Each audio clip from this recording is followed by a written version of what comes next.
دا د کلات ښار څخه لري د زابل شمالي ولسوالۍ د میزان په شیکان کلي کې د مقتول په کورنۍ کې راغونډ شوي مسؤلین دیني عالمان او قومي مشران دي چې د کابو 14 کال وړاندې پیل شوې دښمنۍ ختمه کړي او دواړي غاړې د روغې جوړې پر ټغر کښېنولې د ولایت مقام رهبری دیني عالمان او قومي مشران د دې جرګې او روغې جوړې مشري او منځګړیتوب کوي. دیني عالمانو پر اپی بخښنې او روغې جوړې باندې له دیني اړخه خبرې وکړې. که الله عز وجل وایي چې مؤمنان ټول سره ورونه دي، تاسو صلح د داورونو په مابین کې وکړئ او تقوا وکړئ، ځکه تقوا سړی د مشکلاتو څخه خلاصوي.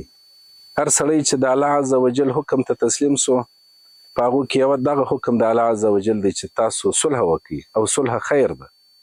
تاسو په مابین کې مینه سره وکړئ، الفت سره وکړئ، نو دا تقوا ده او الله عز وجل دغه کسانو ته اجر عظیم او بدل ورکوي.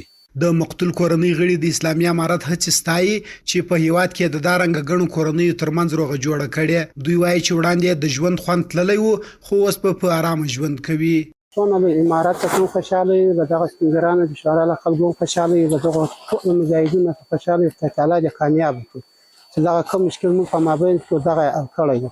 هر سړی ته د تعالی وزونه ورکړي، دغه نن په هیڅ مو یو مشکل له خلکو سره نه لري. قبرونه دی به سره ګرځو مسلمانۍ به سره ګرځو. یعنې دونه خوشاله یو چې مخته تقریبا موږ د خپل ژوند په تېرېدلو باندې موږ نه وو خوښ چې دا ژوند په موږ سره کوم تېرېږي. اوس له دغه نن اخواته که الله جل جلاله موږ ته یوه ثانیه ژوند راکوي، که هر څونه هم راکوي، هغه به موږ د ځان لپاره سرمایه وبولو. د یادونې وړ ده چې د دې دښمنۍ د ختمولو لپاره له ډېرې مودې راهیسې هڅې روانې وې چې ولایتي اداره، علما او قومي مخور پر دې وتوانېدل چې د جرګې له لارې دا دښمني پای ته ورسوي.